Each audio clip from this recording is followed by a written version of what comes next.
G'day guys, how's it going? My name is AussieTash. We are back with another Canadian reaction video. Bryan Adams, my ultimate favourite Canadian musician. Actually, probably one of my favourite solo artists in the whole world. In the 90s, he was everything. Okay guys, really looking forward to getting to this video, but before we do, please make sure to jump on, smash the subscribe button, hit the notification bell for all future live streams and videos. Okay, let's get into it. Bryan Adams before he was famous. Let's go.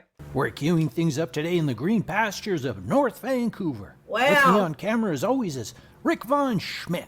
What? Rick and I have just read a great book about local legend Bryan Adams Was this called his school? Everything He Does Oh. by Sorel Sedman.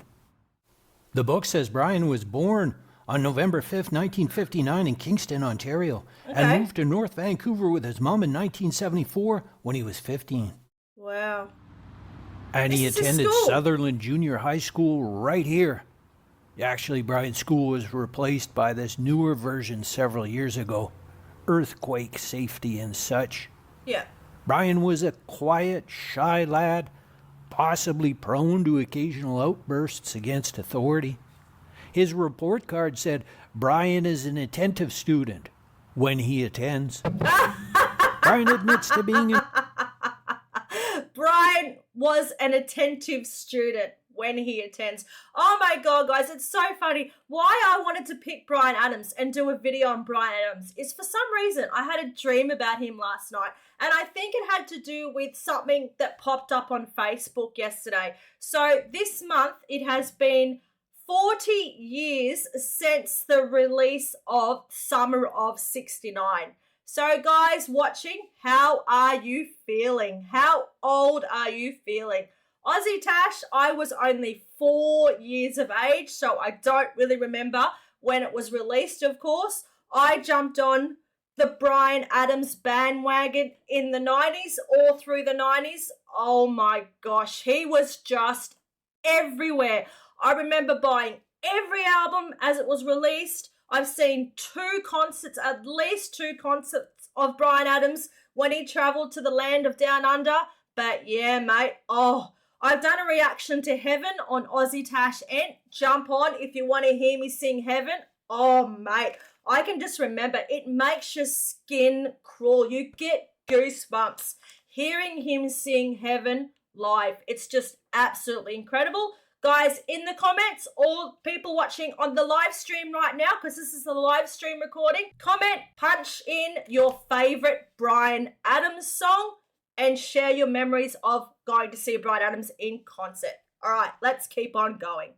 an uncontrollable kid with a lot of energy.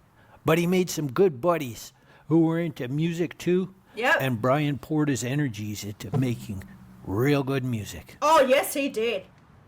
As a young lad too. That's cool. In 1976, Bryan changed schools. He started attending Argyle here. The school is mostly the same today as it was when Bryan attended.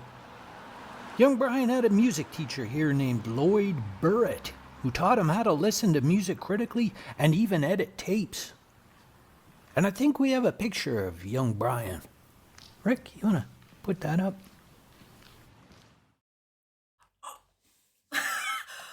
Oh my God! No! I can never ever for like a second imagine Bryan Adams having hair like that. Oh my gosh! You can see his cheekbones, you can see his eyes, you can see all the facial features. That's him, 100%. But the hair? Oh, I love it. I'm absolutely loving this. This is so cool. I'm loving learning about the history of Bryan Adams. Oh my gosh. Like I said, guys, I was trying to find an interview. I just couldn't find many. A lot of the interviews of Bryan Adams were from the UK. I tried to find one on Strombo. Bryan Adams sitting on the couch with Strombo. You guys know I love Strombo. I couldn't find one. Guys, if there is one out there, please send me the link on YouTube or on Discord and we will do it together. But yeah, this is really cool. I could never imagine this for a second, that he looked like this. Wow. Oh my gosh. Just last year, he was inducted in the Canadian Songwriters Hall of Fame. I did watch that interview. It goes for a couple of minutes. Mate, he looks a lot different. He's still wearing the leather pants and the leather jacket and got the hair all gelled, but nothing like this. This is really, really cool.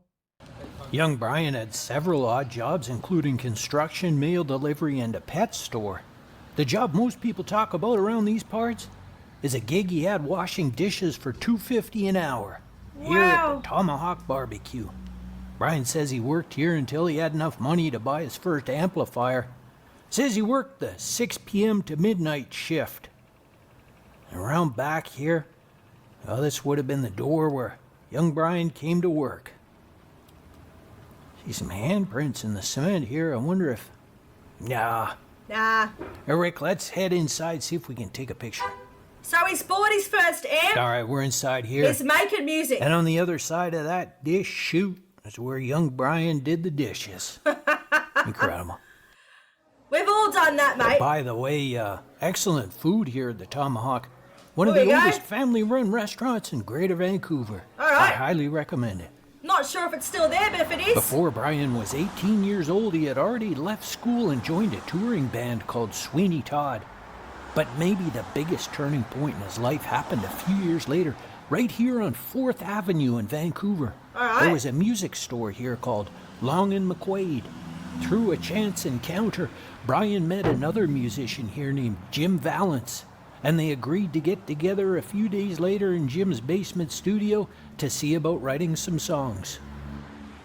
The good people at Long and McQuaid told me the store's address was 1664.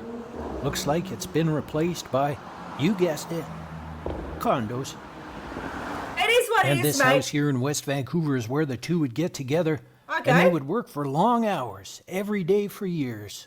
Their creative chemistry and determination inside this house would lead to the albums You Want It, You Got It, Cuts Like a Knife, and Reckless. Cuts Those Like a albums Knife. had Hasn't it been like 40 years or something since Cuts Like a Knife, since the song? I think it has been. Oh my gosh. I know last year he did a residency in Vegas, but I haven't seen him in Australia for a long time. I know about 5 years ago he released another greatest hits CD. I seen an interview, he said that was probably going to be his last actual physical CD because, yeah, you know, just don't release CDs anymore. It just gets put onto Spotify and stuff like that. songs enjoyed by millions around the world, making Bryan an international superstar. Yeah. This was the house, mate. This was the house that changed it all, mate. This was Bryan Adams, Abbey Road. But Bryan didn't hit superstardom overnight. He had to work very hard for many years. Yeah. And when he started making some money, he rented this North Vancouver house with his brother. Oh, that's Bryan cool. nicknamed the house the Dumping Ground. The Dumping He was Ground. desperate for some privacy, and he put a sign on the front door that said, "Attention, do not disturb this house under any circumstances. I'm busy. Please go away." I'm busy. Thank you. He did say thank you. That's a very Canadian thing to do. You know, I'm busy. I need my privacy. Please go away. In the late 70s, before Bryan was a superstar, he attended a Tina Turner show here at the world-famous Commodore Ballroom on that's Granville cool. Street. Within 2 songs, she had him on top of a table just a screaming and a shouting. He went backstage to try and meet her, but he was forcibly ejected, apparently at the request of Tina. What? A burly bouncer grabbed him by the collar and threw him out into the street. Several years later, Bryan was on tour with Tina. Yeah, and they I had know a that. hit duet called Yes. It's Only Love. It's only love, But yeah. the twist in the story doesn't stop there, because if you look closely here on Granville, where that bouncer threw out young Bryan, you'll see his star on the BC Entertainment Walk of Fame. Local boy done good, and we love him. That's cool, mate. So he's got a star there as well. I know he's got a star, you know, in America as well, like, you know, on their Star Hall of Fame thing. I'm not quite too sure what it is. I know he's in the Canadian Juno, you know, the Songwriters Hall of Fame. But, mate, having your own star in Canada, I think would be, you know, I think maybe to him, I'm not quite too sure. I can't speak on his behalf, but it's probably cooler to be recognised in Canada, more than so in America and stuff like that. But yeah, this is such a cool story. So he loved Tina Turner. He wanted to go and meet her. He got booted out by the bouncer. A couple of years later, he's doing a tour with Tina Turner. How cool is that? We're going to wrap things up today here at 100 Powell Street in the downtown east side. It's the oldest brick building in the city. Built in 1886, it survived the big fire that year and even served as Vancouver's City Hall. Bryan bought it in 1991, and it's now the warehouse studio where lots of big names come to record, including apparently AC/DC, Elton John, Bon Jovi, the tragically hip Metallica, and Michael Bublé. So he still owns But this is just a tiny piece of Bryan's legacy. The Bryan Adams Foundation invests millions of dollars to protect the most vulnerable and disadvantaged people around the world. Oh, that's cool, mate. And that's going to do it. Hope you enjoyed this little taste of old Vancouver as she once was. That's cool. Mate, cheers so much. Guys, in the comments, let me know, does he still own this warehouse, this studio? AC/DC have gone there. Mate, I've got to find out. I've got to try and find me some footage of, the Australian iconic band AC/DC recording here. Maybe they did, because I know AC/DC have done some tours in Canada. Maybe they went there and, did some practice, before, their tours in Toronto and Vancouver. I'm not sure, but this was a really, really cool video. I absolutely loved it, guys. That was the video for today. If you liked it, please jump on, smash the like button, leave a comment, and of course, remember to subscribe. That really helps me out. Also, guys, share your favorite story, favorite memory of seeing Bryan Adams or meeting Bryan Adams. Like I said, I've seen him a couple of times. I reckon my favorite memory, of course, is being with my mum at a Bryan Adams concert here at the Brisbane Entertainment Centre, hearing him just sing the classics. Everything I do it for you. Heaven, summer of 69. Oh my gosh. All right, guys. Cheers to Down Under. Take care. Bye.